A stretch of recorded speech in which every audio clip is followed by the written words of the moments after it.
Hello everyone and welcome to my page, Messages from Venus. This is a review of the Morgan Tarot and it looks a little bit like this. It doesn't look a little bit like this, is the deck. You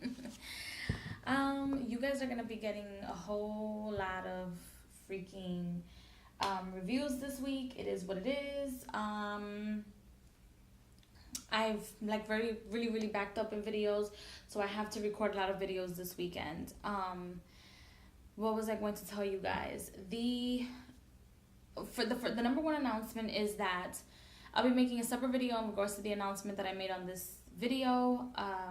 Second of all, I have a 40% off sale going on now using coupon code Gateway44. The information is listed below.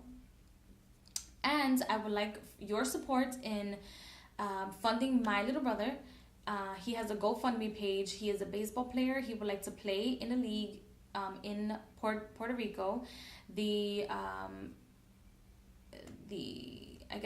Not the limit, but like his goal is $5,000. You can donate whatever you want. What do you get out of it if you donate? Well, you support a teenager who's not going to be in the streets or paying attention to other things other than his career. And number two, you can choose either a sample prosperity oil or a sample unconditional love oil from me, and I will send it to you, shipping and handling, everything included, just as long as you donate. And you can only donate, you can donate as much as you want, but you can only get one sample prosperity oil, and I will keep track, or one sample unconditional love oil. So with that being said, please do help and donate. Now to the cards. This deck is a U.S. Games Systems publication. It was published in the 1970, then again in 1983, because it says it on the side of the card. And I believe it was republished now, but yeah, I think I've seen it in my metaphysical shop. But this one, I don't know which edition this is, if it's the 1983 one or what, because it doesn't have a book, and I threw away the box, of course, by mistake. I usually don't do that. This is the back of the card, or the back of the cards. This deck has 88 cards in it, not 78, but 88 cards. It does not follow the Rider-Waite-Smith system. It's more of like a fortune-telling deck, if you ask me. A fortune-telling tarot deck of its own. It's totally black and white. It can be a little silly sometimes, and it looks like they took a pen and did the artwork, and that was the artwork. And then they put in like certain symbols and like certain quotes you'll find also in this deck. It's a deck that should be used intuitively, in my opinion. And then there's this card that's like the wild card. It's the empty card, where you can pick up from your intuition with this deck. It doesn't follow any system, which is absolutely fantastic. I'll actually be using it in my weekly readings, or my next weekly readings. I'm not sure if I'm going to do it for this week, because I have to be on point with my other readings that I have to do. So we'll see about that, about this week as well. So I also have the love readings coming up for next week as well. Sometime this week they'll be up and running. But anyway, this deck, the cardstock on this deck is very cardboardy. It's like matte, like a little matte with a little bit of gloss on the top. It's just, you just have to follow your intuition. You can use whatever spread you want, and it'll still give you the answers that the Rider-Waite-Smith will give you.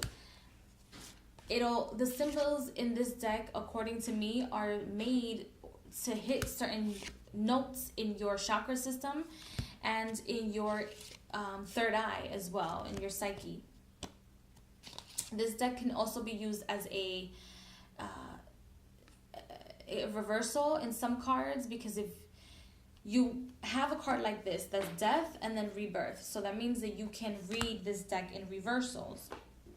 I choose not to read this deck in reversals unless I'm guided to do so.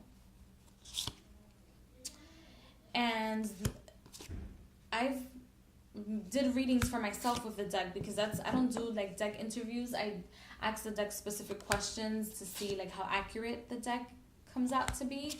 in regards to what's going on now, not the future. But it's good for me, like, and it's not whitewashed at all. Like, it barely has any people. I think this is the first time I realized that this deck has like a group of people in it, which is wonderful. And it talks about the universe. It talks about the all.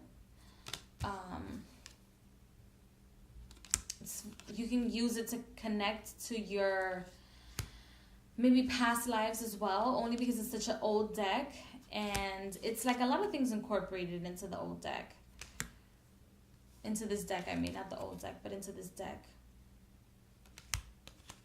You can tell this person was like kind of like a hippie or something, whoever created this deck, or like, I don't even know who created this deck. I bought it on eBay and it was used. But they're very much clearly into paganism or spiritualism. And then you have cards like this, grass. So if this would bother you, this is not a deck you would want in your collection. But I feel like most people should have this deck in their collection because it's about that time that we get off structure. It's about time that we get off of the Rider-Waite-Smith system and the system, you know, get off of a system. This deck is great for that. And like I said, it's not whitewashed at all. It includes different people in it. Yeah, it's very hippie, It has a very hippie, happy feel to it. If you want to give somebody a quote-unquote soft reading, this would probably be the deck for you or for that person, because it won't smack them in the face with the truth. However, it will give them the truth. Oh, look at that. I didn't even realize it had a little card with it. Oh my gosh.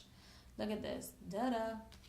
That's how much I played with it. I gave myself one reading with it, and that card did not go up, and I did not go card by card. I'm not an obsessive compulsive person like that. I just look at the cards online, and then I like to be surprised when I'm giving readings or when I'm giving myself readings, as you can see.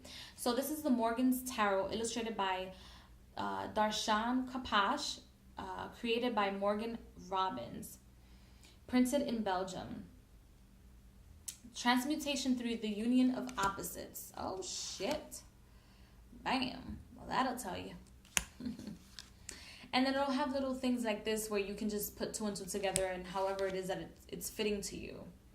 And this geometry system in the back, the geometry symbol in the back should be able to trigger something in you as well. Because the more I see it, the more it's like connecting. It's like opening me up slowly every time I put a card down. Also, like I said, it has aliens in it, so you can connect to other beings, just other beings, man. Also has numerology in it. Not a lot, but it does. See, door to the Akashic Records. So this deck really influences you to explore your past, present, and your future. So I'm not going to show you all the cards, but yeah, and the shuffling is fantastic as well. You can tell this person had this deck for years because it's like the dirt was ridiculous on the deck.